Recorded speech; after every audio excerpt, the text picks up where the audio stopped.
Today's theme is thrillers and horror.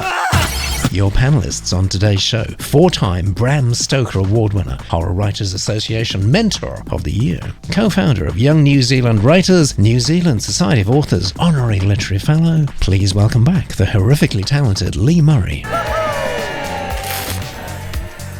And as if that wasn't enough, he's an award-winning journalist who's worked in more than 60 countries, 4 war zones, and was once jailed on suspicion of being a runaway slave.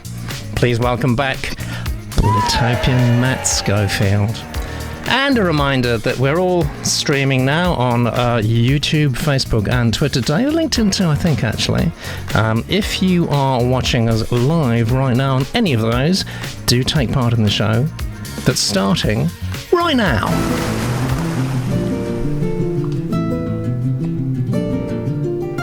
Our first submission of the day, it comes from Len. It's a thriller. That's the theme this week. And it's called Yucatan Channel, a Nick Sanchez thriller. This is Len's blurb. Swarthy, successful Tampa lawyer Nick Sanchez drops everything to engage in a dangerous race against time to rescue his impulsive teenage Cuban nephew, Lazaro, who was shanghaied by an evil Cuban doctor and taken to a secret island lair where he is to be the subject of an almost certainly fatal medical experiment. Let me tell everybody about you, Len. I'm a retired trial lawyer, stereo artist and writer of thriller novels. I'm curious about everything. A prerequisite, actually, for being an author, I think.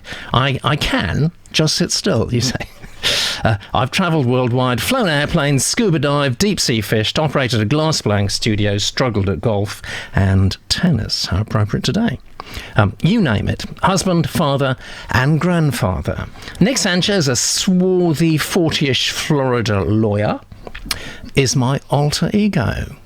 In the first book, Tongue of the Ocean, Nick finds himself in the crosshairs of his corrupt boss, who's out to eliminate him when Nick discovers a colossal, deadly insurance scam. It has excellent reviews, says Len, on Amazon, and I think you'll get to give this reading an excellent review too, because it's from John. Yucatan Channel by Len Vincenti.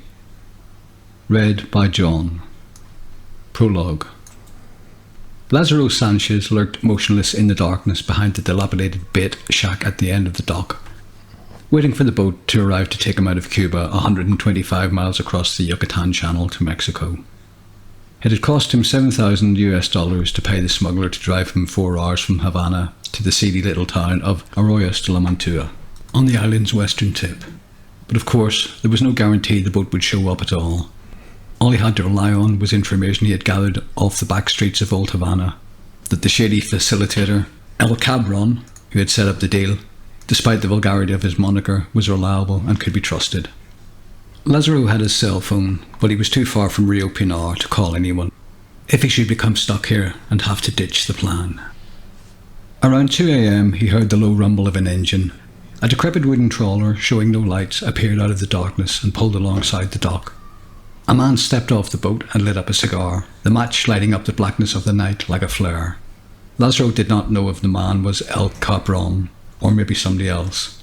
A few seconds later the man struck another match, as if to indicate his cigar had to be relit. 2 flares. That was the signal. 3 or 4 other figures appeared out of the shadows and made their way onto the dock. Lazaro stepped out from his concealment behind the shed and followed them. The man spoke hurriedly. "Prisa, amigos. Tenemos que salir, vamos. Let's go." 1. Everything was going great for me. All the pieces seemed to be in place. Well, almost all the pieces. I am still practicing law, sort of. I have an office, but I only go there when I feel like it. The best thing I ever did was to partner up with Londi Francolino. She's an absolute dynamo and the best trial lawyer I have ever run across. I've known Londi for quite a while. She earned her stripes as a prosecutor in the state attorney's office until she was hired away by the ubiquitous PI sweatshop, Monroe and Monroe. They worked her slavishly but paid her well. But when I broached the subject of her coming to work with me, she jumped at the opportunity. It is a perfect match. Networking and rainmaking are not her strong suits, and she is somewhat of a loner. Consequently, she has few local connections. If it were up to her, she would live in the office. Tampa is my home, and I've lived here all my life, so I know everybody. I have more cases than I can handle and still find time to follow my real passion, sailing my classic 35-foot marine friendship sloop, Laughing Gull. Lundy has never complained about her workload, and she doesn't mind my frequent absences. She says it beats the hell out of her last job, where she had to answer to the junior partners, who had to answer to the senior partners, who answered to the office manager, who ultimately answered to the king of the castle, Benjamin Monroe, the nation's premier ambulance chaser. When I got to her office in Ybor City, Lundy was in the library busily jotting on a yellow legal pad surrounded by piles of books and papers. Her laptop sat blinking away across the table. "Good morning, Councillor," I said. "It's nice to see someone is minding the store. Trial coming up?" "No, just meditation tomorrow." "Yeah, the Vesper case, right? I'd ask if you needed any help, but I already know the answer. I at least try to keep up with what's going on in the office. I'm not that much of a slouch." "What you mean, Nick, is you don't care what's going on so long as I'm here to cover for you. So what brings you in today and so early?" "One of the many things I love about you, Lundy, you don't cut me any slack."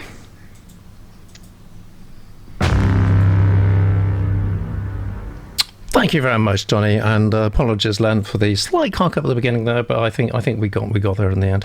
Let's see what the Genius Room have been saying. Some formatting questions. Writing's engaging, says Annie. Not sure why it's in italics if we already know it's a prologue. Yeah, that got me too, actually. Stacey, curious about formatting. My brain is trying to figure out why everything's in italics. Hannah's saying that too. And Johnny says, I felt the pull, that's our narrator, I felt the pull out of the prologue dropped the tension. I felt that too. Very confident writing, says Pamela Joe. Smooth. I wasn't sure of the blurb, but this delivers. And Barbara says, shall we talk about the font? I think quite a few people have already. Prologue was more engaging than the first chapter, says Annie. Stacey, writing style's lovely, at least to me, but first chapter is quite slow. Will it speed up? Isn't this a thriller? And Hannah agrees with Annie. Annie agrees with Hannah, who says maybe just me, but though the writing is fluid, it's not hooking me in. And of course, we do need thrillers to do that. I wonder what you thought of that, Lee. Yeah, I think I agree with what everyone in the Genius Room has said, actually. I felt that the prologue had a little bit more going for it than the chapter, which I felt particularly the conversation, the dialogue was not real. And it's a strange thing, isn't it? Because with writing, dialogue isn't real. It's a simulation of dialogue. It is, but this felt a little bit exposition-y. It sort of didn't. I thought, who would say this? Would he say this? Would she say this? And and we'd already heard all that information. We already knew she was a workaholic, so it sort of was a bit repetitive. So I think that's potentially why people have said in the Genius Room that it felt a bit slow, and it's because we weren't learning anything particularly new in the dialogue than we'd already learned in the text. So, but I did like the first part, and I felt there could be a little bit more tension, a little bit more, what were the stakes? If we knew a little bit more about what he had to lose, and exactly where he was going. The inciting incident could have been in there, just why he was going, why there was this need to be in this shady place. But the writing, as everyone says, in general, the style is great. The voice is there. There is voice. We've got the voice of this character. So I think it has a lot to commend it. I just think perhaps it needs a bit of a polish and a tighten up in which chapter, if you're going to jump in, how much backstory you need to go into. Can you eke that out along the way, within the story? But I think it shows lots of promise. Good. It's always a challenge, isn't it, knowing where to start? And very often, I think I'm going to make this comment actually with Len's submission. It feels a little bit as if he's writing himself into the story, and certainly with a thriller, we want to start in top gear. We just want to be hit with it. But I mean, as a professional writer yourself, I mean, how do you decide how to write yourself in, and when you're up to speed. It's quite difficult. It's a tricky one, and I think a lot of writers write the first chapter and then leave it out. It's usually just leave it out and start in the second one. One of the tricks is just to start as late as possible in the story, as late as you possibly can, and leave as early as you can. So some writers will end up with 4 or 5 endings to their story. It's another trick on the other end, is to leave early, just tie up the threads and go. That's great. So I think just start as late as you can in the action, particularly for a thriller. Get us there and hook us in, and then as soon as, if you've done that, then we will forgive a little bit of slower stuff in the second chapter. Yes. We can catch our breath. Find out a little bit about the world and so on. That's great advice. Good writing tips already. Fantastic. So pleased you did get up at 3:30 in the morning. So Matt, first reactions, please. I'm with everyone on this. I thought the prologue. I'm going the wrong direction here. I thought the prologue was far more interesting than the chapter. The chapter it seemed to be going for kind of a Hyacinth Leonard vibe, which I very much appreciate and I read, but it didn't quite work with that. It needs to be a little poppier if you're going to go. We need more of a Michael Connelly vibe, don't we? Really, because this is a big sort of genre, isn't it? It's legal thrillers told from the point of view of the lawyer, whether it's Mickey Haller or I don't know who else is Rudy Basler, isn't it, as well? John Grisham. Well, but it's got this. It's a Florida lawyer, so it's more Leonard, isn't it? There you go. Yeah, and that means it's got to be snappy and poppy, and this wasn't poppy and it wasn't snappy. Now, the prologue was nicely visual. Yeah. It could have been a little bit more sensual, perhaps, but it worked. I could see every time he snapped both times when he snapped his match and lit up the flare, I could see that scene, and I liked that scene. I just think the problem with a thriller is if you're going along at 7, and then in the prologue, and then you go to chapter 1. And you drop it down to 4, you just lost a lot of your audience. You need to ratchet it up to 9. So we need something just to pop, it needs to snap off the page. And you can do that without having much action if you've got this really snappy Elmore Leonard dialogue going on. But the easier way is action, of course, but you can do it if you can really pull that off. And he wasn't quite doing that. The dialogue wasn't particularly strong. What was strong was the prologue. He needs more of that. That would be my suggestion. Yeah. Let's just talk about dialogue for a sec, because that was one of the first things that Lee said. And dialogue. I mean, some people are just naturally good at dialogue. Other writers have to work quite hard at it. Have either of you ever had the mortifying experience of actually reading a transcript of anything, any sort of conversation you've ever had? I mean, it is truly, it's mortifying. You think, I'm a complete gibbering idiot, actually. I don't talk in complete sentences, And so you can't, as you say, Lee, you can't really provide totally realistic dialogue, can you? Because it doesn't connect. It's sporadic. How do you handle dialogue? Oh. Yeah, it's tricky, isn't it? One of the things I think is that, well, first of all, I think getting rid of all of the, well and who, and only use sort of those words, placeholders when you absolutely need them. Don't use too many names.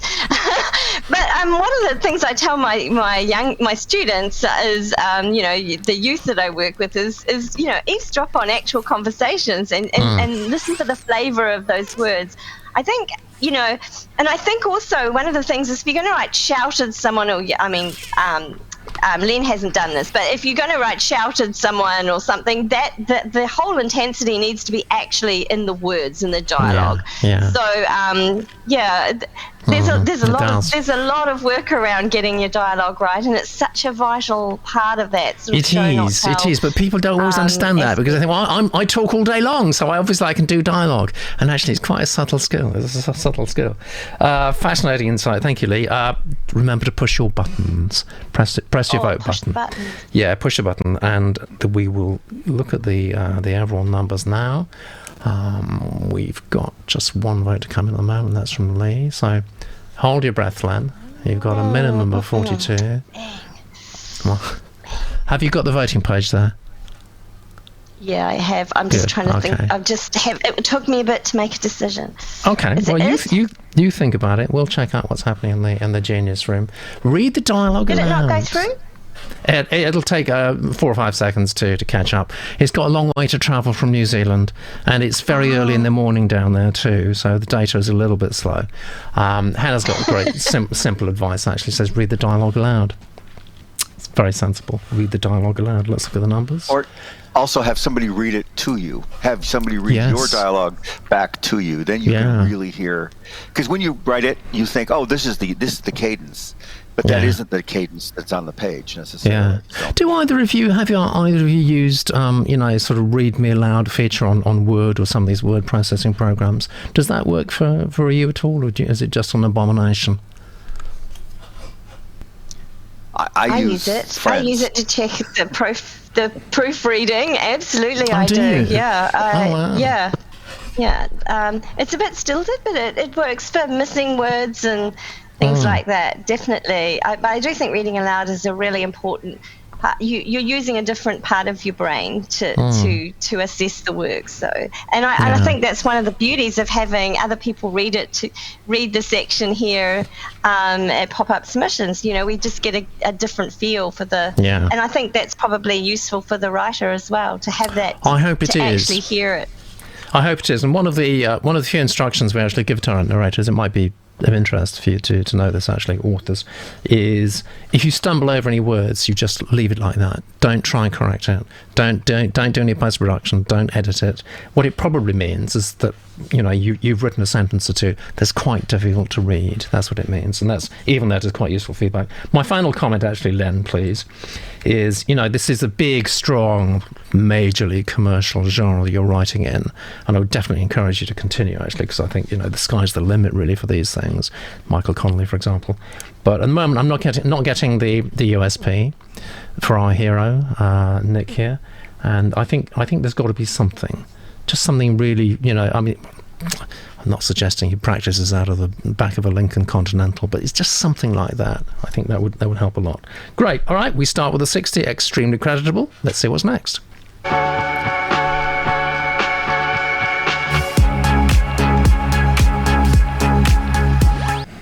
Here we go. Submission number 2 is from a character called Lex Black, and there's even a QR code there too that you can scan and see where Mr. Black wants you to go to. Be careful, you never know where it's going to lead. It's horror, it's dark fantasy, it's called Ravenous Shadow. And this is Lex Black's blurb. George is a veteran monster hunter of incredible skill and power, and he's in completely over his head. A hideous evil has come to a small town and unleashed a curse even he can't unravel. Now the dead walk. An unstoppable monster is rampaging across the countryside, and George must try to save the populace while contending with the worst thing he can think of, his own darker nature incarnate. Oh my goodness gracious. Let me tell you about Mr. Black. I'm a lifelong fan and writer of sci-fi, fantasy and horror, and refuse to apologise to anyone for it. I don't think you're forced to apologise for that at the moment, I don't think. In my free time, I study a wide range of nerdy stuff like linguistics, anthropology and history. I also enjoy a wide range of music and games. I studied at a university my grandfather helped build the campus of, and once briefly piloted a guided missile cruiser. Is that safe? I believe kindness is a gift, so it is. Hate is a sickness, and as of this writing, I'm standing right behind you. Well, if you will know that you're about to have a fabulous reading by the equally fabulous Barbara.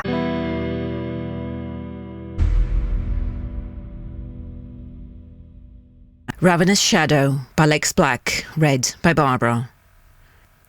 George ran through the woods, chasing the dragon and composing a message in his mind. Telegalasha has nearly reached the town. Where the hell is my backup?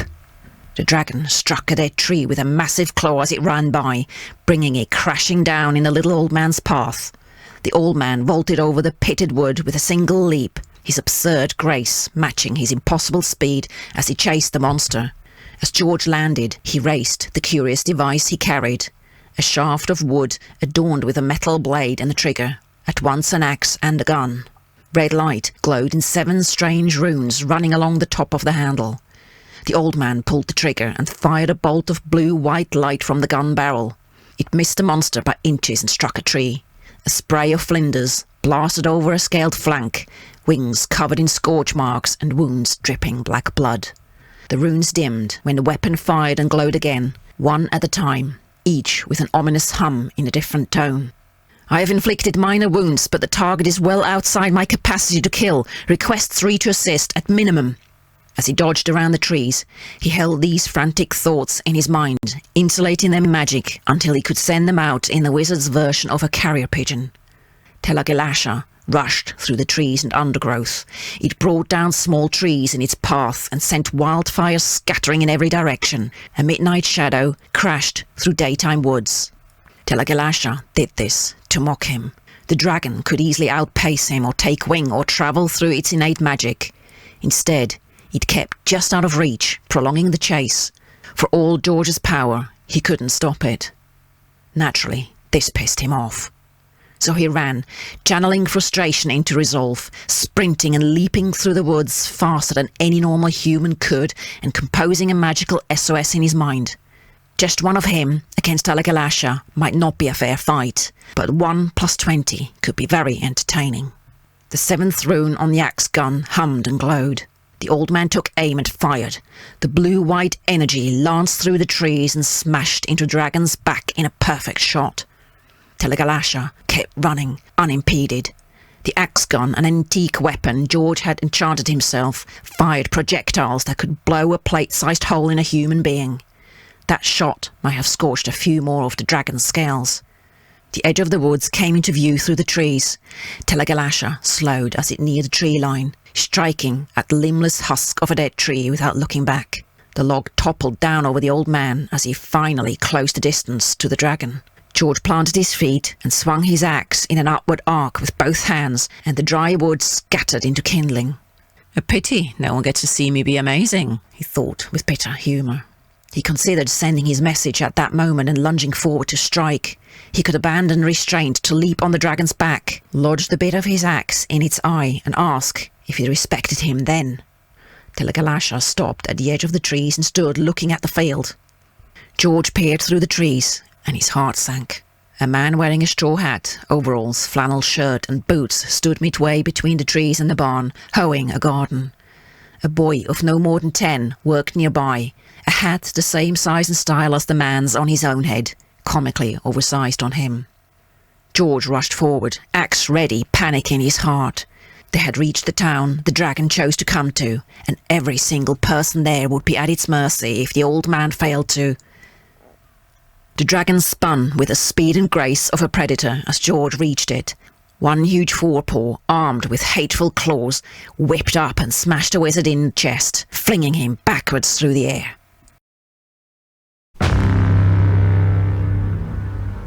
So, George and the Dragon, eh? Has a certain resonance for those living in England. I wonder what the Genius Room thinks to that. Let's have a good look. So, nice brisk opening. Dragon in the first line says, Hannah, I'm in. RG says, is it safe to pilot a guided missile if it's brief? I don't know. But maybe we'll find out from the author. I'm going to say here, says RG, he'll say straight into the action, I vote for nothing less. And he says, love that fancy axe gun weapon, a wee hint of world building. There's a little bit. I could do more world building, to be honest. I like this a lot, says our narrator Barbara. It was easy and smooth to read. I would have read on. That's good. That's the main thing we want to know, actually, at this stage. And he says, really well paced. It is very pacey. Johnny says, relentless pace here, well drafted. RG then asks something I've been wondering about, actually, why is it George Ways of the Dragon? What's the significance there? And then Pamela Joe says, Talagashi, dragon. It kind of has my sympathy. Maybe we need to feel why he needs to be killed before this scene. And Stacey was thinking that too. Some of the descriptions could be made snappy, and Stacey says, all my comments have to do with form, mainly sentences. Many sentences start the same. Sometimes we're told too much, i.e. thought with bitter humour can go, we get it. Right. So, did you find that enervating, Matt? I did. We've been talking about in medias res here quite a bit, and here we are. Yeah. It was well done. Now, the one thing I would have liked to have seen a bit more of, I really liked what we saw of George. I thought it was a nice character coming out. I would have liked to have known him a little bit better, but it's 700 words, and there's a dragon to run away from. So, and as someone mentions Telegalashi, also perhaps we could have known a little bit better, but maybe that comes later. I overall though, it was the pace was good. The action was there. It was consistent. It was well done. I was impressed. It was fast and it was nice. So, did you want to know more about the dragon, or why the poor dragon is being pursued to I did want to know end? more about that. That's what I would have liked to have known a little bit of. Okay. I mean, I guess we don't. When we get too much backstory, we say, "Well, they're just giving us backstory," and so here I'm asking for the backstory but somehow just a couple lines on that would have been nice, and why he's pursuing the dragon would have been nice. But it was. I liked the character. I just would have liked a little bit more out of it. So yeah. All right. But I do think one of the things that were we beginning at the right place? I think this is probably the right place. Okay, fair enough. Good. All right. So, do you know where we are, Lee? Do you know what's going on? Do you care? Well, I want to, because it's billed as horror, and certainly the blurb read quite well as horror to me. Good blurb. Yeah, and I felt there were some stakes there, and there's this deeper, darker, there's an inner conflict, there's an external conflict, the stakes were there, and it did have a nice horror feel. So, and then we jumped in, and it felt very fantasy, kind of horror, comedy, sort of, I love that line, naturally this pissed him off, and I wish it stopped there and had gone somewhere else, and we, and I felt that was the final line. It's not the book you read about in the blurb, is it? No, it didn't quite have it. There's just a little bit. It's just a little bit incongruous. I agree with what everyone else said about it being pacey, and there was some absolutely wonderful, imagery. Limbless husk of a dead tree. I could really see that, and you can imagine that with the dragon, having a go at it. So definitely, it had a dark fantasy feel to me rather than pure horror. I mean, but horror is. It's different things to different people. It's what frightens you. I think one of the things I'd like to say to Lex is I'm not sure the title really felt horror. It feels a little bit paranormal romance. I don't know why that is, because both words are fine. It's just together they seemed a little bit paranormal romance. And I'm concerned a little bit too about this sort of jumping in and out, like this old man. I thought, who's this old man? For a second I thought the old man might have been I don't know why I did, but it was the victim, and then I thought, no, that's actually George. So it jumped out of omniscient and third person, and I think, does George refer to himself as an old man? And how often is he going to call himself an old man? He might in his head, oh, you stupid old man, maybe, but it's not done like this on the page. So Lex, have a wee think about that, that jumping across perspectives, is a little bit disconcerting, especially in an action scene. So I think that would be something I would consider, polishing up. But I enjoyed it. I really enjoyed it. Do I want to read on? Yeah, I think I think what's being said in the Genius Room is important. We need to know why. Just killing a few trees, burning a few trees is not necessarily the reason why. If we'd known that this dragon had done something else, and then we might understand that it needs to die. So Lex is asking, do I need to change the blurb? So it's easier to change the blurb rather than change the whole manuscript, assuming you've got the whole manuscript written, of course. But from my point of view, it felt a bit bland, I have to say. It felt a bit bland to begin with. And there's kind of magic going on. And, George and the Dragon does have a particular significance, I think, for a lot of English people. We're definitely into the world of fantasy rather than horror. And I needed more setting, really. It got a slight postmodern feel to it as well, which I didn't mind too much, actually. A little self-referential humour going. I thought it was quite good too. But that, for me, that's not close to horror. So I think it's a bit defocused, really, in terms of the genre and the execution. Let's look at the numbers. 52. Sorry. What, you got 52 so far? And we wait for the next few seconds while my God, that's good. Wow. I hope you're very pleased with yourself, Mr. Black.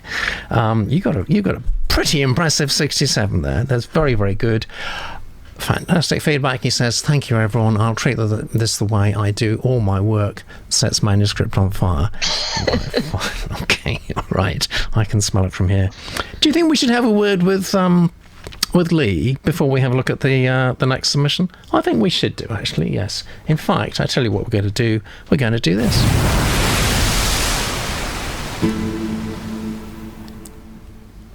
Lee Murray, nothing if not busy. What on earth are you up to now? Look at this. It was a rather gorgeous piece of art here. Attack from the 80s. It's got two covers, actually. Here's the hardcover version. Oh, okay. I have a short story in this one, actually. There we go. Gorgeous. And you can open these little doors. Let me see if I can... This one here is the... this was from last year. I picked up one of 4, and so they have a little thing on the inside. So that's the nicest trophy I've ever seen. It's so much better than a block of plastic, isn't it? It really, that was heavy as heavy too. So getting it home in my baggage was quite the feat. I'll bet. How many of those have you got? I have 4. So this year I won for the short story that appears in Attack of the 80s, and I also won for Tortured Willows for poetry. So that was it. So I have 4 in 4 categories now.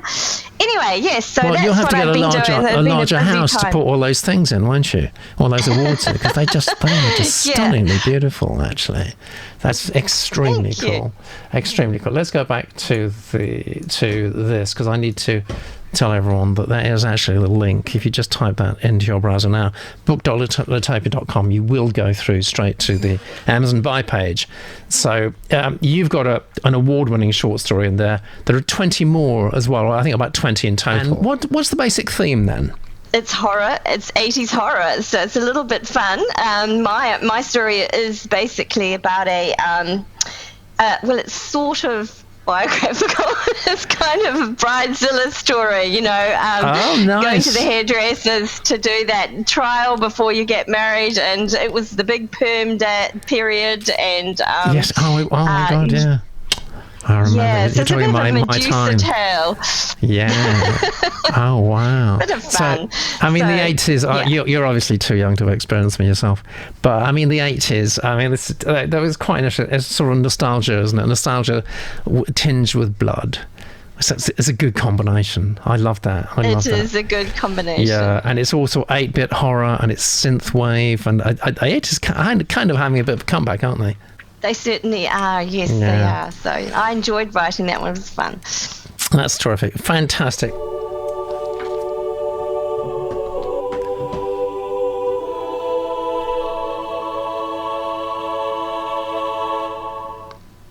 I think that's so cool. I think that is so cool. And hopefully this is very cool too. It's submission number 3 from Claire. I think Claire is with us today. Hello, Claire. Howdy. It's mystery/thriller. You've got a QR code there too, so you can see something about Claire's website, or it might be her Twitter feed, or we don't know. It's a magical mystery tour if you scan that. And it's called Black Glaze, not Gaze, Black Glaze. And this is Claire's blurb. Silvio Lanza, an aristocrat, built an international reputation as an art restorer. But Joanna, the love of his life, married his best friend. In Black Glaze, he's emerged from a deep depression. Reawakening, he longs to repair his ties to his lands and build a life with Joanna. But first, they must unravel a mystery of forged Greek vases whose violent owners threaten the Lanza family and whose history leads straight to Silvio's grandfather. Let me tell everyone about you, Claire. An author, a consultant, she received master's degrees from the University of Virginia in anthropology and Italian literature, and has worked on excavations in Sicily at the Peggy Guggenheim collection in Venice. When not working on her current novel, she advises clients on ethnography, philanthropy, and non-profit strategy. Her first mystery, part of a series set in Sicily and focused on art crime, I think that's a fascinating subject to write about, actually, is out on submission. Her first short story, The Blue Water, was published in the journal Prairie Fire in 2020. In June 2022, she was awarded a fellowship at the Virginia Center for Creative Arts. So, you're really serious, and I think you deserve this incredibly serious but good reading from Beverly.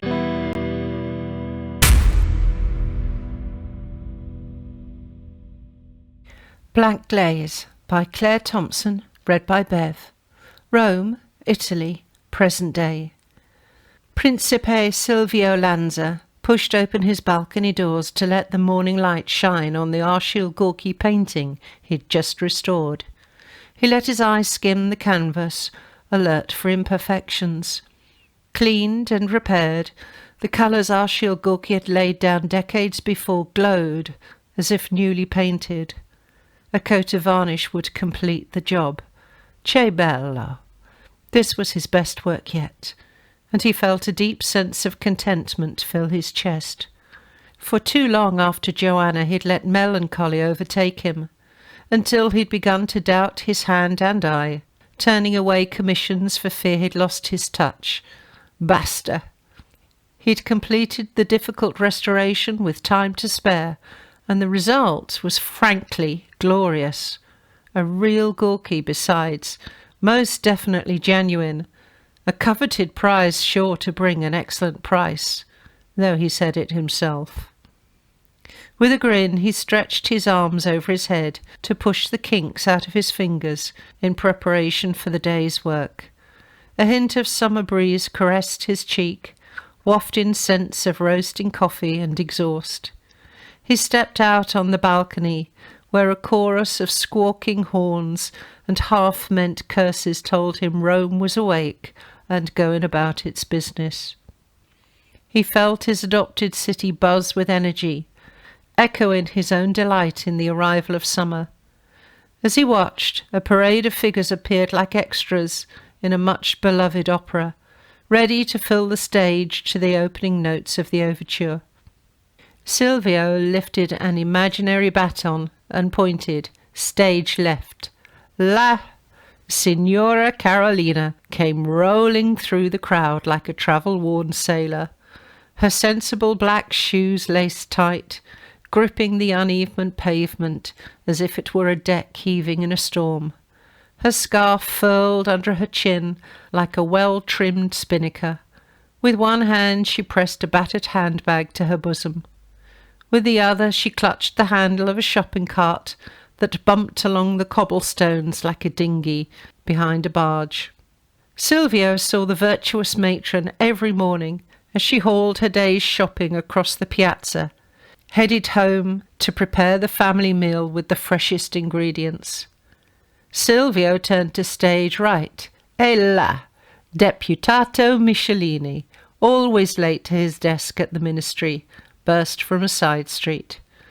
Pushing past the signora, he shot his cuff to show off a sparkling watch and motioned to the aide who trailed him, passing him papers and carrying his umbrella. The general, off to defend the realm from enemies real and imagined. Silvio smirked. Michelini had been indicted for corruption last month, but was apparently still at large. Now Silvio waited for his favourite to stride onto centre stage. La Sergente Finazzo stepped to his post. a raised block from which he directed traffic. His brass buttons shining and his blue and red uniform pressed in knife-like creases, he blew his whistle and raised his white-gloved hands to give direction. Everyone ignored him. A flash of movement and colour caught his eye and he turned back to the balcony. Down in the piazza, a woman in a summer dress was walking towards the Pantheon, her blonde streaked hair bouncing on her shoulders. She weaved through the morning traffic with purpose, hips swimming just an elegant bit, and sandals tapping on the cobbles, her straw bag swinging. The sight of her brought a familiar rush of desire. He gripped the railing, about to call out, when a taxi driver laid an arm on his horn. Then the woman turned. It was not Joanna. It was only a beautiful stranger in a yellow dress, strolling under a lapis lazuli sky. The thought of his love so near, even in imagination, knocked him back, all his banished longing and disappointment washing over him like a wave. He groped for a chair behind him and sat down. A vision of their final evening in Venice came unbidden. He'd taken Joanna to her favourite spot, Bar Cipriano, and they'd sat by candlelight along the water. He remembered the shrimp, light as air, the taste of sun-ripened peaches on his tongue, and the lap of water against the dock. Prepared to ask Joanna to join him in Rome, or even in Sicily, he'd stashed a gold bracelet in a box tied with sea-green ribbon in his jacket pocket. Clearing his throat, he'd looked up to see Joanna's eyes filled, not with love or even lust, but with that most hated emotion, pity. As she told him their affair would have to end, he'd felt his heart drop to the pavement. Then he'd leapt from his chair to vomit in the canal. When he returned to the table, she'd gone.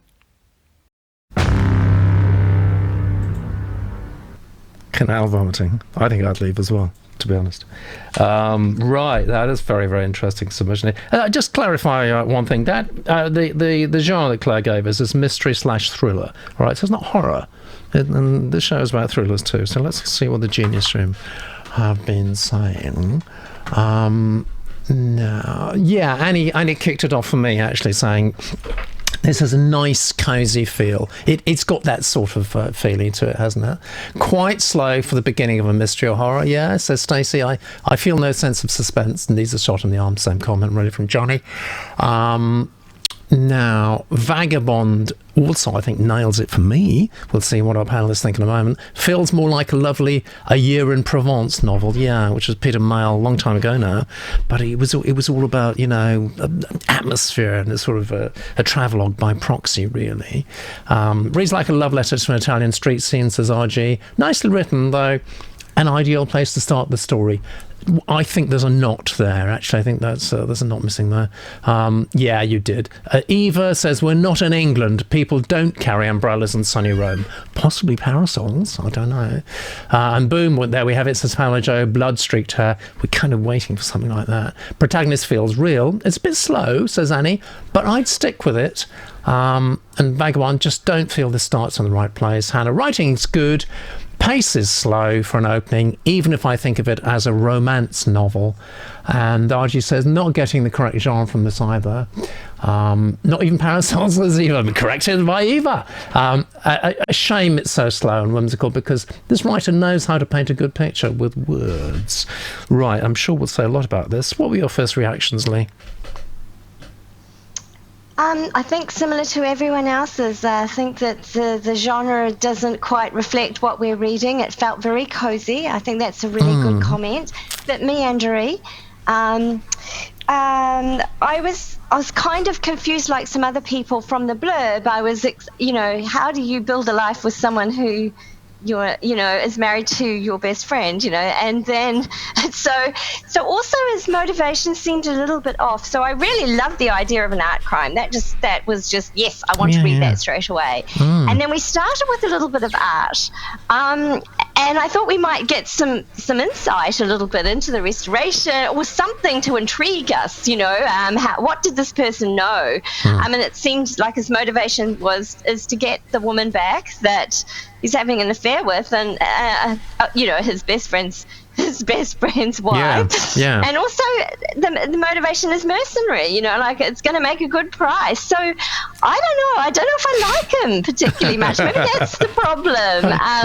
There's something that doesn't quite, but the sense of place was wonderful. Yes, I could smell the coffee and I could hear the noise, and absolutely. So it does. Someone said it was a love affair, and to an Italian street scene, and I think that's actually very accurate. So it's just got a bit of an identity crisis going on here. I think that might be the real issue. And I'd Claire's just said, I don't know if you saw that comment on screen, she just said his best friend was murdered. So he's not the total out-and-out cad that you thought he was. No, you didn't know that. I didn't know that either. We need to know that. That needs to be in the blurb, yes. Yes, exactly. Yeah. So that there's a little bit of, how is this related, I think that needs to be there. That would have been helpful to know, Claire, I think. That would have intrigued us a bit more. Yes, because you were getting quite upset about this character, weren't you? So I don't like him at all. So I felt, not sure this is true of you, Lee, but I felt I could have done with a bit more scene setting in the previous submission, Lex's. I felt is a little bit sort of generic in a way, and I didn't really know where we are. I'm beginning to think that maybe with this one we've got a bit too much scene setting. I don't know. What do you think? We could do to know a little bit more about the crime and how is he involved in this crime? So why is he pulled in? So that would be helpful. Yeah. Good. Excellent. Italians are way too cool for parasols, says RG. Well, good. I'm pleased. And he says, maybe start with him making a mistake during a restoration. Something like that. That would be good, wouldn't it? Let's get straight into it rather than, the travelogue picture that maybe, thousands of books do start with. Is this your bag, Matt? I think you'd have a problem classing this as a thriller. A mystery thriller, and then leading like this. The people who buy mystery thrillers are going to expect a certain out of the gate pace, and this didn't have that. This is actually working against that. As a romance, it was nicely done, but I don't think you want to miscast it like that. I also think that we didn't really. I mean, I liked very much. The writing was lovely. The blurb I found very confusing. I wasn't a fan of the blurb, and I'm not sure that this worked as well as it could have. I think there's a lot of. Listen, I think she really knows how to write. It was well done. I just wish it had been aimed a little. So maybe we're starting at the wrong place, and completely at the wrong place. Because your scene setting, it's a sort of a paradisical day in Rome, isn't it? Really, right. This is almost like the writer is trying to set herself in the scene, and this is what I want it to feel like, and these sorts of things. And then off of that, you base your scene. Although this probably isn't the right place to start. We need to start with, art crime is wonderful. It's wonderful. It's totally great. Is. It's interesting. It's fascinating. Yes. And this wasn't that. This was just meh. Yeah, that's right. Yeah, I suspect that Claire's with us at the moment, so it'll be very interesting to get your comments, Claire. And I suspect you felt you had to sort of ease us into the time and the place. Actually, you can do that really, really easily and simply and powerfully using far fewer words. Just a 2 or 3 sentences actually just can capture the essence of it, and it's what I constantly stress in huddles and various other places, more meaning from fewer words. The cookie, as far as I was concerned, and that's another term I use for something that has an emotional impact. There's only really one cookie there, and that was right at the end, when he got that feeling of pity from the object of his love and desire. I thought that was great, but it was a long time coming for me. Super helpful comments. Thank you very much, Claire. Let's look at the numbers. And who hasn't voted? It's Matt this time. I have to get on at these people so much. I have to nag them. Here we go. We're going to sit and wait until Matt's done it. Actually, we're going to look at the Genius Room until it is done. Thank you very much. Bingo, says Pamela Jo. Bingo, Matt. This is scene setting rather than setting stakes and moving plot forward. Stacey says maybe it has thriller elements, maybe a romance thriller. That might be a better genre, actually. I agree. And Hannah said, I'd be fine with lovely scene setting in paragraph 1 if I get hit with something big for a hint, or a hint of something big in paragraph 2. How true that is.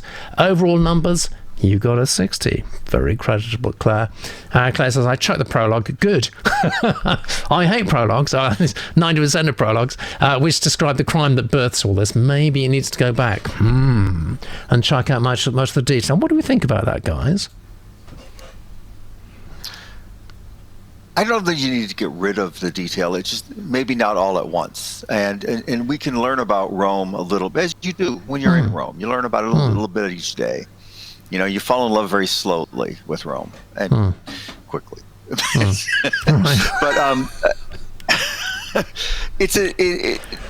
but yeah, I think if we start with a murder, then that says thriller to me, and it may even say romance thriller if that's a better yes, a better genre. Crime passionnel. Lee? It might work. It's hard to know. It depends how you introduce it. Are you going to introduce it in the scene, or as I don't know about the prologue. It's actually, thrillers work with a prologue. I don't just call it a prologue. I just make it chapter 1. That's I fine. kind of always agree with Pete that you can't have a prologue. You just call it chapter 1. You know. There you go. Objection overruled. But I think depends how you introduce that information, and it could be part of that first section about that there's all this interest in the art because of the recent crime. So maybe that's part of it. I don't know. It depends of how the murder relates and if they know that yet. So I'm not sure. I can't really say yes, do it or don't do it because I don't know the details. So. Yeah, I think thing is also, I've been just thinking about it. Part of the many multifold joys of reading, it does transport us to a different place, time, complete experience. And actually, do we really want that in Rome? I mean, I think it's much more interesting, really, to go into this strange, shadowy, shady world of billionaire art fraud. That's much more interesting to get into. I think we all feel excited about that. Well, and if you look at this had kind of a Wes Anderson opening, right, to it? Yes. Where you're standing in this one place and you meet the main character, and then you meet the secondary character and the third character and the fourth, and they just kind of parade past you in their bizarreness. But they weren't necessarily bizarre here, so it was a Wes Anderson without the humor, I guess. They had strange umbrellas, though. Maybe that was a sign of something to come. And we don't know, but Eva picked that up, and Eva is nothing if not obsessive about verisimilitude. We move on to the next submission of the day.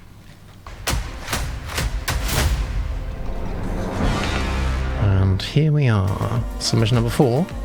It's called The Restoration. It comes from Tim. It's horror. That's right up Lee's street. Horror, yes. Hello, Tim. Nice to have you along. And this is Tim's blurb. In the wake of their father's death, 2 estranged brothers agree to restore the crumbling castle they've inherited in rural Ireland, with the hope of redeveloping it into a luxury hotel. They try to put aside their differences so they can renovate the property and make a quick profit. But as the restoration drags on, they dig up more than just the skeletons of their past. Wow. I like that. Like the idea. Like the idea a lot. Like the blurb a lot too. Don't often say that. I like that blurb. About Tim. I've been writing fiction for the last 2 decades, focusing on short stories and spec screenplays. Ooh, that's hard. That's very hard, actually, Tim. I was lucky enough to get a few scripts through the doors of UK production companies for first and second reads, but never quite cracked getting my work optioned. Well, it's the toughest way to get in. I could talk more about that if you want, but I'm not here to do that. We're actually here to hear your work. I set myself the challenge of writing long-form fiction during the COVID-19 lockdowns, and The Restoration is the result. It's inspired by the many summers I spent in Ireland as a child, visiting my extended family in Dublin, Wicklow and Cork. I work as an IT consultant. I live with my wife and cat in a cottage in North Wales. I'm currently writing my second novel, a folk horror set in the Outer Hebrides, where I'm trying my hardest not to rewrite The Wicker Man. A classic that is. Go on, rewrite it. Why not? I'm sure it'll bear it. And this reading, of course, from Emily, is also a classic.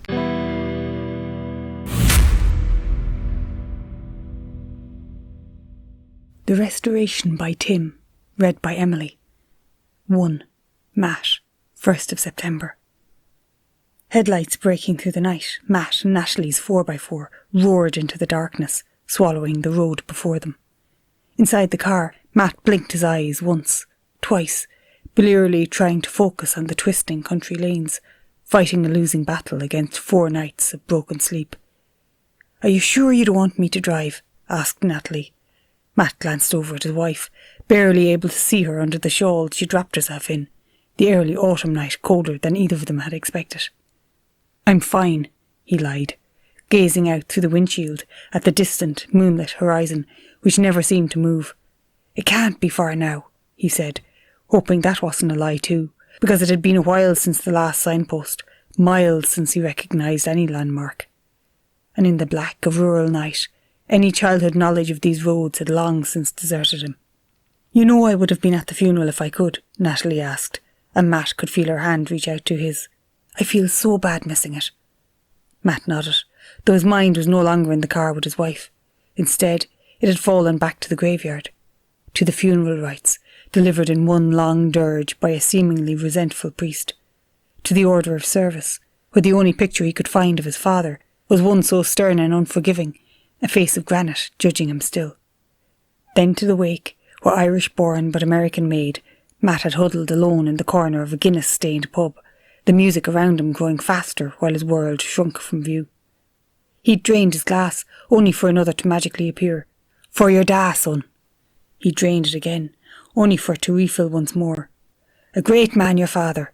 Misunderstood, but one of life's true characters." "It's fine." Back in the car, Matt's voice came out choked. "They do things so fast over here, that's all, even quicker than in the States." He moved his hand out from under Natalie's and turned up the stereo, so the music which had been bubbling away since he'd picked up his wife and the car at Cork Airport could drown out his thoughts. "Strange, isn't it?" said Natalie, "how they rush things. It's like they're in such a hurry to say goodbye." Matt nodded again, though in reality he wasn't listening to her. Instead, he was fighting back the tears which had taken him by surprise so many times over the last couple of days. Back in his birthplace, jet-lagged and aching with the 3-day sprint from Patrick's death to his burial, Matt was exhausted, still in shock. His father was dead, his parents were gone, and so was his safety net, leaving him swimming in the fear and the freedom of what that really means. Matt tried to focus on the first few bars of the song playing on the radio, the piano intro to Elvis Costello's Oliver's Army chiming through the speakers.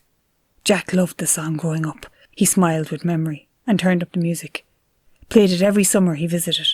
Dad hated it. Any mention of Cromwell or the English would set him off, so Jack just kept playing it more. "That sounds like your brother." Natalie shifted in her seat. "And what happened with him yesterday? Why isn't he travelling down to the cottage with us?" Matt thought back to last night, as with his inhibitions loosened by alcohol and fatigue, he'd eventually allowed himself to be swept into the swirling, spinning circle the wake had become. With his pint of Guinness removed from his hands, with his jacket slipped from his shoulders, Matt had soon become part of the music, part of the stamping feet and the ring of dancers all smiling and laughing and willing him on. And if he didn't know the moves, it didn't matter. If he didn't know the songs of the beat, nobody really cared. Until he saw that pale, dead-eyed face in the crowd. His father. His brother. The worst of them both. Pretty good comments there, Tim, in the genius room. Let's have a look straight away. The thing that catches my eye straight away, of course, is Hannah's last comment. I'd definitely read on. That's what we want to know, guys. Would you? Hannah would definitely read on. Joe says sharp. No relation to Aleister Crowley. Now, who's accused you of that? It's not even spelt the same way, Tim. No, that may be the only stuff that really sounds like horror. This is very interesting because, Tim's given us just horror as the genre, so Lee is clearly the person right at the centre of this. A friend of mine was in the WM. He was the fiddler in the pub. What's that? RG says something interesting. It's this is why we call it the genius room. You throw out the most recondite question or subject, and someone knows all about it there. RG says, I lived in a castle for the first few months of the lockdown and have a real fondness for castles. Had a ghost in my bedroom. Doesn't get better than that, does it really? Instantly engaging, says Annie. Smooth. Hannah says, just round the bend. I can say that because I'm Irish. I don't know what that means, but I think it's something positive. I agree, blurb's interesting, says Jeff. Hannah, like this writing. Writing's gripping, says Eva. Eva doesn't always say nice things about submissions, but she likes this. Horror story that starts a night in the country. Yay, says Vagabond. Annie, great voice, very confident writing. Jeff likes it. Pamela Jo, very hooky, I'm in.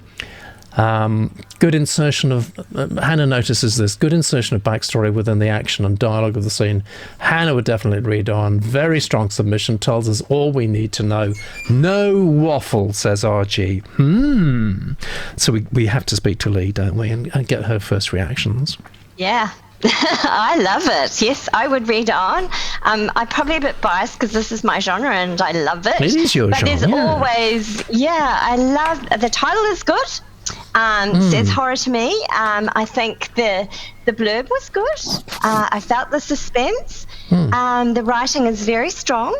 Definitely felt that loneliness. I got the Irish context without too much, long tracks of description. It was just woven in there seamlessly. Guinness-soaked pubs. I mean, that just gives you gives you a feel straight there. So I really liked this, and I think there's always space for a haunted house story. I mean, oh yes, they're just core to the horror. Genre. Yes. So I think and I love it. They're always generational as well, as never just, so I think that's set up nicely here, but in a way that's quite fresh. So it is the funeral, the post-funeral is always it's not new, but having done that, this is a nice way to set it up. One of the things, there is a little bit of clutter still. I think with horror, you just really need to move away from the filtering, and there's still a little bit of that here, less than some of the other submissions, but there is still a little bit of filtering, and if we can just get it right in his POV, take the thoughts and the thoughts out, because we know it's his thoughts because he is the narrator, I think that will polish it up a little bit more. And then there's some other clutter, and this is just this is me being really nitty-picky. I'll go on. But, people, when you say, blink his eyes, what else can you blink? Well, that's just I often read this, like his heart pounded in his chest, and unless you are an alien, your heart always pounds in your chest. So, there's this kind of clutter that you could just get rid of. Just blink, just blink. We don't need to have his eyes blink, just blink. We know what that is. Totally. It's like nodding his head. We don't need to nod. I mean, what else can you nod? So it's just a place to look for clutter, and the other one would be prepositions, to look out through the window. Just look out the window or look through the window. You don't need both those prepositions. It's a place to really tighten. I think with the horror, it needs to be quite intimate and right in the character, in the head of your protagonist, and so the more you can do that, the more visceral the writing is. But already this is a really strong submission. I loved it. Declutter it, Tim. That's the message from Lee. Declutter it, and you've heard how to do it as well, which is pretty darn cool. What sort of, just talking more generally, because Tim's obviously creating an atmosphere here. He's weaving the spell that you horror writers start to weave.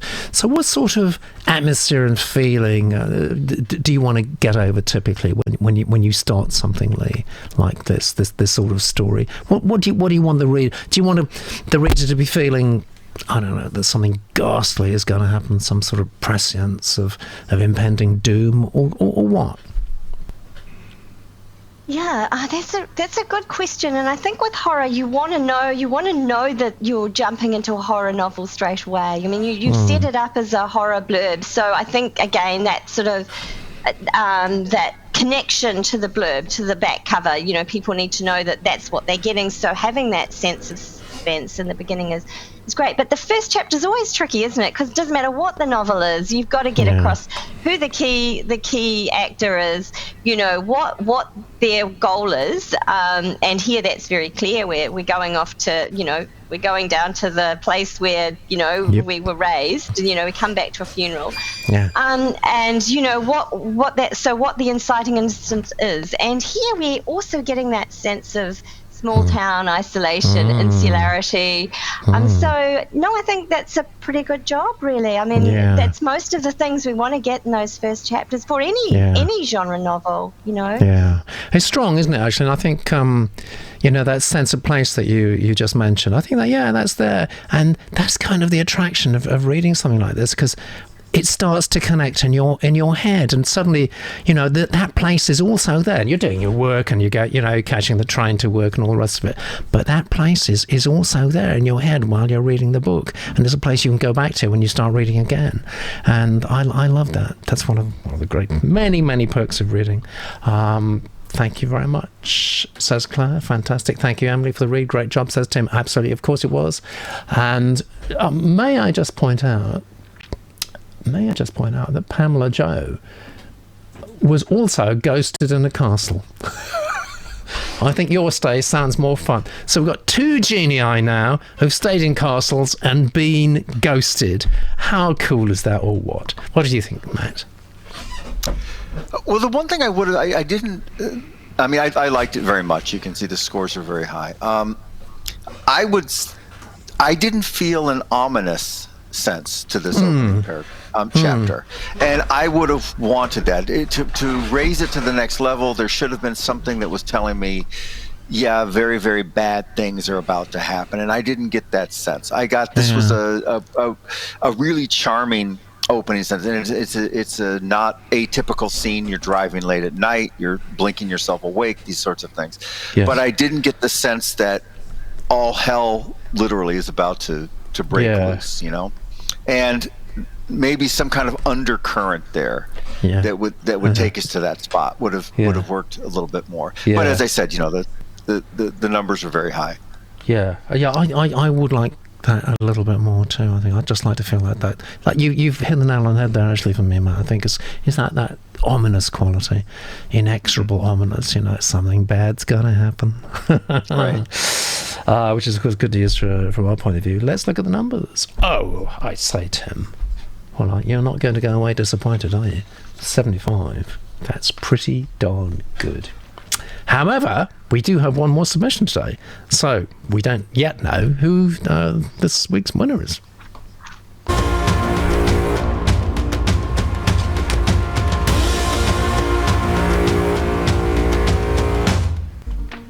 Submission number 5 today comes from Ryan. Hello, Ryan. It's adventure/thriller, all right? Adventure/thriller, and it's called Marigold. This is Ryan's blurb. Something lurks within the Amazon's most remote jungle, and it's about to be unleashed. The Aztecs called it burning water, but the rest of humanity will know it as something much worse. One simple message is the key. One word, one chance, a warning. The problem is nobody understands what it means. Ethan Kane might, but he'll have to stay alive long enough to do something about it. And this is about Ryan. Ryan grew up in Maine, went to the University of Hawaii, aloha, where he worked as a scuba instructor and studied history. After graduating, he joined the US Navy and became a helicopter pilot. Ryan served 15 years commanding tactical law enforcement teams throughout Central and South America. Wow, great experience. Combating transnational organized crime, drug cartels, and human trafficking. What are life insurance premiums like down there? Ryan sustained a career-ending injury during an emergency landing that removed him from flight status. He continues working for the Department of Defense, managing prototype aircraft development contracts. He holds a master's degree in history from Ashland University. Ryan lives in Maryland with his wife and son, Ethan. Well, that's quite a lot of experience you've packed into one life, and it's quite a lot of reading we're going to pack in right now with this from Jeff.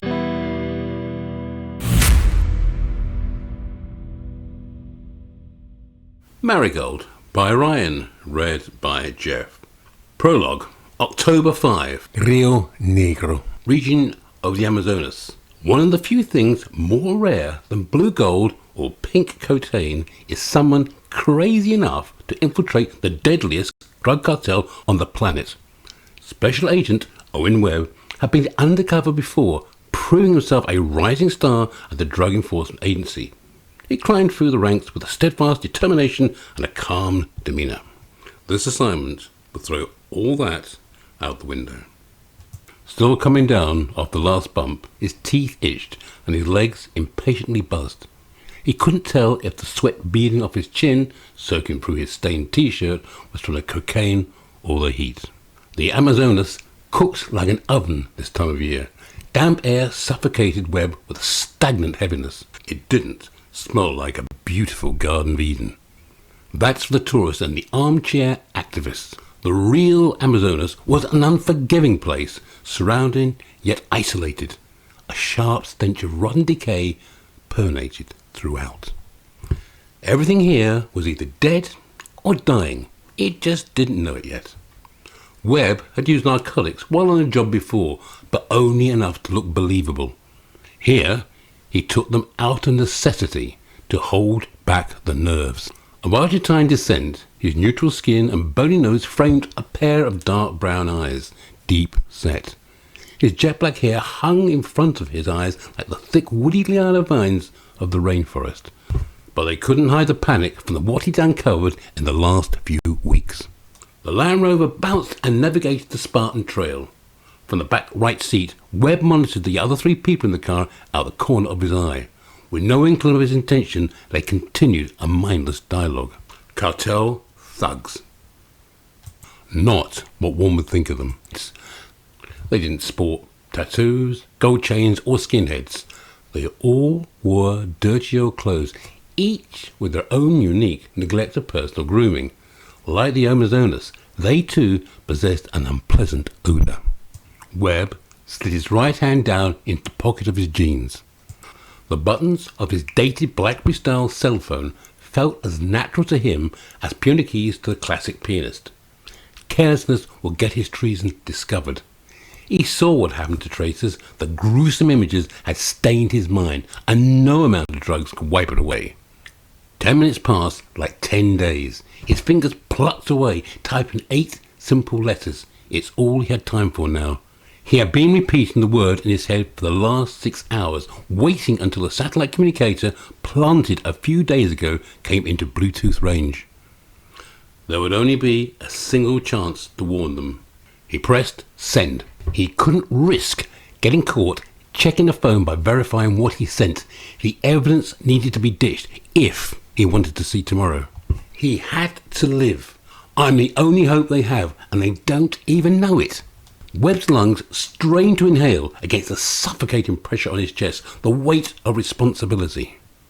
The tyres met smooth ground, and the sudden lack of movement, cradling him to sleep, jerked Webb awake. A merciless hand carelessly slapped his left leg. Carry on. Vamos. He exited the car and called back, Chicos tengo que ir al baño. He held the door to shroud him from the others, walking away as he unzipped his pants, pretending to go to the bathroom. With the sleight of a magician, he retrieved the phone. He held back the desire to send a longer message, knowing they were always watching. His thumb hit send one more time for good measure. Webb zipped up his fly, closed the car door, and walked to join an unknown fate. He left the phone to die under the fanning study ferns at the rainforest edge. Sent, the screen flashed in confirmation. Enveloped in a swarm of green, the jungle consumed the plastic device as if it never existed. Just another victim of the Amazonas. Hash. The coffee farm wasn't like the photos hanging on the walls inside of Starbucks. Webb thought of the millions of his fellow Americans sipping lattes, going on about their day, blissfully unaware. And thank you very much, Jeff. Another great reading. So straight to the genii. I'm not wild about the title Marigold. I think it's a bit too generic, and I think that's reflected in the views of the Genie Stream too. Eva, for example, says Marigold sounds more suitable to women's fiction. It is kind of. But then Stacey says, wow, love the blurb. Title does not say adventure thriller to me. So yeah, I agree with that. I like the blurb. I didn't like the title. Title needs to give us more thriller in the throat, says Pamela Jo. I wouldn't pick it up even to look at the blurb. Well, that's not working for Pamela Jo. I have to say, I don't feel the title, says RG. Makes me think of cleaning gloves. Yes, I'm afraid so. Vagabond says, but then Carrie was a horror. Yeah, so you got another sort of, a female name there. Carrie was horror. And then they're talking about that. Marigold sounds like women's fiction. Blurb mentions Ethan, start with Owen, says Stacey. I can't relate to teeth itching or legs buzzing, says RG. And Hannah says, at the moment it sounds like a travel article. I think the use narcotics before would be a good place to start. Wouldn't it just, Annie? That's an interesting line. And Carrie, over this question of Marigold, Carrie thing, Eva says, yeah, Carrie does sound sinister. Marigold is sweet. And I think that's absolutely right. But then they're talking about that a lot. whether Carrie does sound sinister or whether it's just sinister because it's Stephen King. Maybe start about 3 or 4 paragraphs in, says Pamela Jo. Not connecting with the character's emotions, says Annie. And Hannah says towards the end, nothing's holding me. However, Annie then concludes by saying, that last line is great. What did you think, Matt?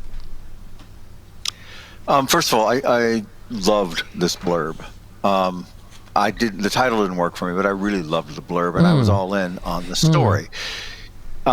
He lost me a little bit, and I would think, I was thinking as we were going through as the opening, I was thinking, well, we have to lose the first couple paragraphs, perhaps. But then I'm just not sure this was a scene. It was a description of what would be a scene more than it was a scene in and of itself. And I wanted, because I really wanted this story. I love this blurb. There's a lot going on here that I like a lot. It didn't come through in the writing, and I think that's a shame. I just think it's probably just have another crack time. Because it's all there. The story is clearly there from this blurb, but we need to punch into it. Yeah, and Ryan is the guy to do it as well. I mean, I would, from all that experience he's had, I would just want. Actually, I'd want more tech. I just want to know, what exactly happens down there, guys, or Ryan. I mean, you are the person who's lived like life for 16 years. So more veracity, more verisimilitude. Just do a bit of a clunk click, as I like to call it. What did you think there, Lee? Yeah, I think I'm going to echo what Matt said. It didn't quite feel like it was a finished scene yet. Agree with what everyone said about the title. I think I wrote down children's middle grade novel about a rabbit. Feels like it could be that. It could be. Very sweet. With drugs. Yeah. Blurb was fantastic. I mean, I think if you can write your first chapter like you've written that blurb, then you will have something really special. So it's all there, and certainly Ryan. I mean, he is his protagonist, right? He is. He's lived the life of his protagonist, so I feel he has all the know-how to get it in there, and to get it over the line. So it's just not quite there yet. Ryan, and I wasn't a bit confused about the Owen and the Ethan. I was waiting for Ethan, and is Owen another character, a secondary character who is going to die, and then Ethan has to pick it up? Not sure. So I'm a little bit confused about where the blurb, why we've started here, and a little maybe is this. There was also a plot hole, Ryan, and I don't know about this, but you've got your chap pretending to urinate, and he's looking at his phone and sending off the message, and then he walks away, and I don't think you would look back, and he must have looked back, because if he didn't look back, he can't report the fact that the forest, covers over the phone and you can't see it. Yes. So there's a. Do we trust your narrator? Who is the narrator? And I think there's a plot hole. We don't see that, so you can't report it. You can't report what you don't see. There's got to be very powerful urine to make the forest grow that quickly, I'd have thought. But Pamela Joe also says, speaking as a parent, when you write, you have to take off the verbal filter. Don't say went to the bathroom for drug dealers. Yeah. They don't go to the bathroom. They do something much more disgusting than that. Okay, right. So let's see what the numbers look like so far. I don't know. You've got a 59. You got a 59 there, Ryan. Everyone loves your blurb, but there is that sort of discrepancy really that Lee's pointed out there. But we both feel we all feel that you're the right person to do this. So, what's the best advice in 30 seconds, guys? All three. Best advice to Ryan, because he's obviously this is a passion for him. So, best advice. What's he got to do? Throw it away, start again, or what? Let's be positive.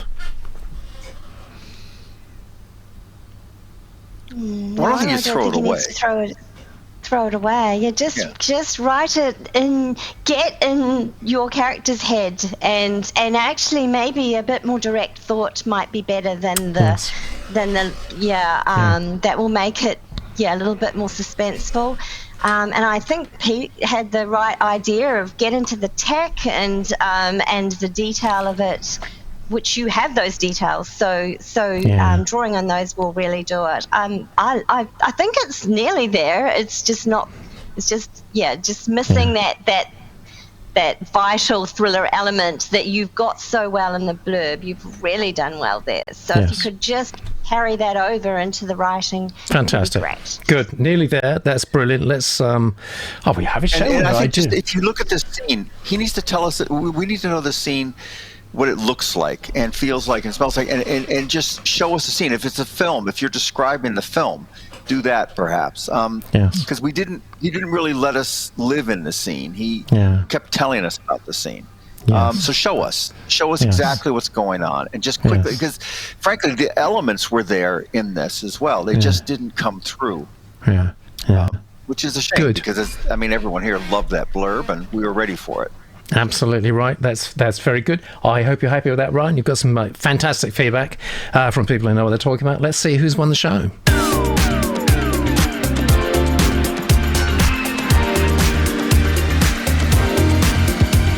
Yeah, Tim.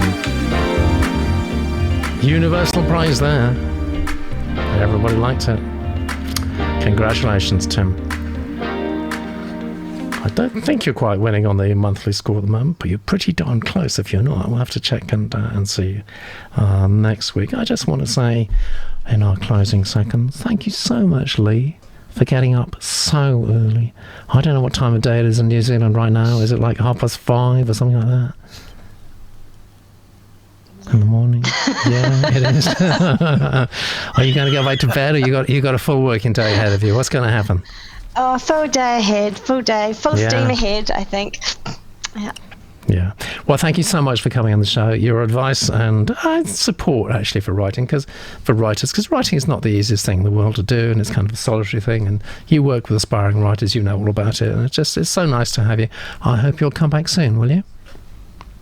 I would love to, thank you. Fantastic. And Matt, always a pleasure indeed, and a joy to have a writer and journalist of your experience. Thank you so much for joining us. And guys, why don't you join us same time next Sunday? 9/9. Hit it!